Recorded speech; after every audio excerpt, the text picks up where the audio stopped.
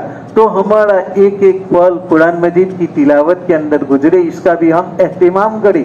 روزانہ ہم ہر نماز کے بعد کوشش کریں کہ ایک ایک پارہ پڑھے، ایک ایک پارہ اگر نہیں پڑھ سکتی تو یہ کوشش کریں کہ پورے دن کے اندر ایک پارہ سوا پارہ، یہ تو ہمارا ہونا ہی چاہیے۔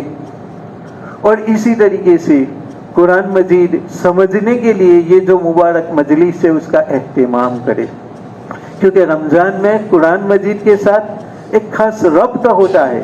اسی لیے یہ درس قرآن کی مجلس بھی اسی لیے رکھی جاتی ہے کہ رمضان کے اندر اس سے روحانیت اور زیادہ بڑھتی ہے، اور دنوں کے مقابلے میں رمضان میں یہ جلدی سے سمجھ میں بھی آتا ہے، اس لیے ہم اس کا بھی اہتمام کریں۔ انشاءاللہ روزانہ 25 منٹ سے آدھا گھنٹہ، بس 25 منٹ میں کوشش کریں گے کہ اس کو پورا کر لیں۔ تو اتنا وقت ہم قرآن مجید کو سمجھنے کے لیے گزاریں گے۔ تو قرآن دعوت دیتا ہے افلا یتدبرون القرآن، کہ کیا تم قرآن میں غور و فکر نہیں کرتے، اس میں تم تدبر نہیں کرتے۔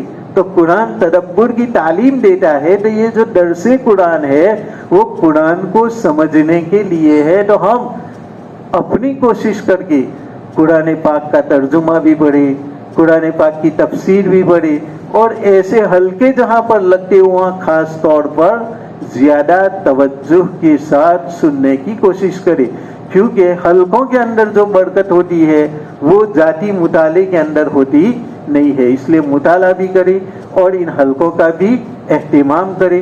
تو اللہ تبارک و تعالی ہمیں قرآن مجید کو سمجھنے کی توفیق عطا فرمائے گا۔ اور یہ رمضان کا بابرکت مہینہ ہے جس میں آپ صلی اللہ علیہ وسلم نے فرمایا کہ اس میں 5 خصوصیتیں ایسی دی گئی کہ جو اور لوگوں کو یہ خصوصیتیں نہیں دی گئی۔ پہلی خصوصیت کہ روزے دار کے منہ کی بو اللہ کو مشک سے زیادہ پسندیدہ ہے، اس کے منہ سے بو آتی ہے۔